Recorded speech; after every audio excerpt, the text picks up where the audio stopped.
ఈరోజు దేవుని వాగ్దానం. యోబు గ్రంథము 22వ అధ్యాయం 21వ వచనం. ఆయనతో సహవాసము చేసిన ఎడల నీకు సమాధానము కలుగును. ఆయనతో సహవాసము చేసిన ఎడల నీకు సమాధానము కలుగును, అలాగున నీకు మేలు కలుగును. ఊజు దేశమంతటిలో యథార్థవర్తనుడును న్యాయవంతుడును దేవుని యందు భయభక్తులు కలిగి చెడుతనము విసర్జించిన వాడైన యోబు ఎంతో సంపన్నుడై తూర్పు దిక్కు జనులందరిలో గొప్పవాడై ఉన్న ఇతని జీవితంలో దేవుని చిత్త ప్రకారమే అపవాదితో పోరాటంలో దేవుని కొరకు నిలవబడవలసిన సమయంలో యోబు ఒక్క మాట కూడా తన శ్రమలో దేవుడు అన్యాయము చేసినని కానీ ఆయన్ని దూషించక నోటితో పాపము చేయకుండా ఆయన్ని మహిమపరిచాడని చెప్పబడింది. యోబు శ్రమలో తన స్నేహితులు ముగ్గురు ఆయన్ని ఓదార్చడానికి అతనితో కలిసి దుఃఖించడానికి ఆలోచించుకొని యోబు దగ్గరకు వచ్చారు. యోబును వారు ముగ్గురు పోల్చుకొనలేకపోయారని 2వ అధ్యాయం 12వ వచనంలో చెప్పబడింది. యోబు బాధ అత్యధికముగా ఉండెనని గ్రహించి వారు ఆ ముగ్గురిలో ఒక్కరు కూడా మాట్లాడకుండా 7 దినములు రాత్రింబగళ్ళు మౌనంగా ఉండిపోయారు. యోబే మొదటిగా వారితో మొదలుపెట్టి తాను పుట్టిన రోజును శపించుకున్నారు.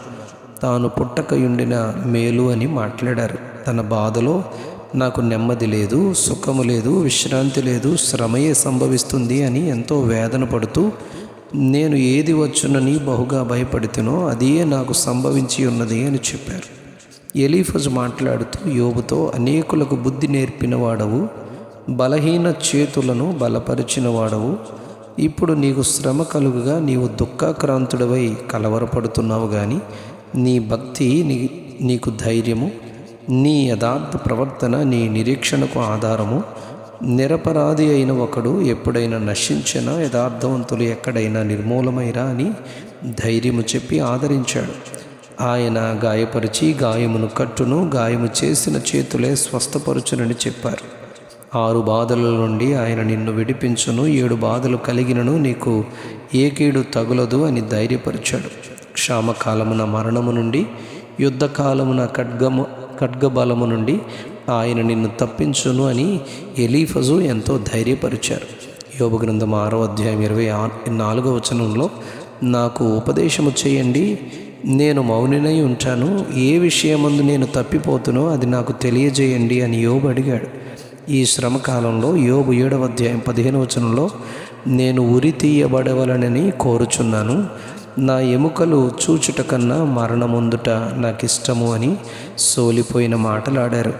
అప్పుడు బిల్దదు 8వ అధ్యాయంలో నీవు జాగ్రత్తగా దేవుని వెదకి నీడల, సర్వశక్తుడగు దేవుని బతిమాలుకొని నీడల, పవిత్రుడవే యథార్థవంతుడవైన నీడల నిశ్చయముగా ఆయనని యందు శ్రద్ధ నిలిపి నీ నీతికి తగినట్టుగా నీ నివాస స్థలమును వర్ధిల్ల చేయును. అప్పుడు నీ స్థితి మొదటిగా కొద్దిగా ఉండినను తుదను నీవు మహాభివృద్ధి పొందుదువు. దేవుడు యథార్థవంతుని త్రోసివేయడు, ఆయన నీకు నోటి నిండా నవ్వు కలుగజేయును, ప్రహర్షముతో నీ పెదవులను నింపును అని ధైర్యపరిచాడు. 22వ అధ్యాయం 21వ వచనంలో నీవు ఆయనతో సహవాసము చేసిన ఎడల నీకు సమాధానము కలుగును, నీకు మేలు కలుగును అని చెప్పారు. మీతో ఓ మాట, 6 నెలలు సహవాసం చేసిన ఎడల వారే వీరవుతారని అంటారు కదా. మనం ఎవరితో సహవాసం చేస్తామో వారి వలె మారిపోతాం. ఇప్పుడు మన దేవుని గూర్చి యెషయా గ్రంథం 9వ అధ్యాయం 6వ వచనంలో సమాధానకర్తయగు అధిపతి అని ఆయనను వర్ణించారు, ఆయన పేరును వర్ణించారు.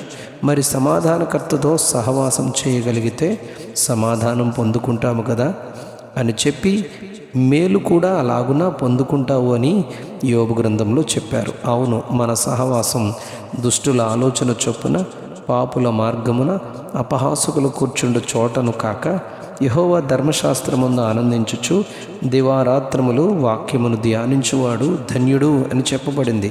అతడు నీటి కాలువల యోరను నాటబడినదై ఆకువాడగ తన కాలమందు ఫలమిచ్చు చెట్టు వలె నుండును, అతడు చేయునదంతయు సఫలమగును అని చెప్పారు. కీర్తన 1వ అధ్యాయంలో ఈ మాటలు చెప్పబడ్డాయి. ఆయనతో సహవాసం అబ్రహాము చేశారు, ఇస్సాకు చేశారు, యాకోబు చేశారు, యోసేపు చేశారు, మోషే చేశారు. అవును, మన సహవాసం ఎవరితో?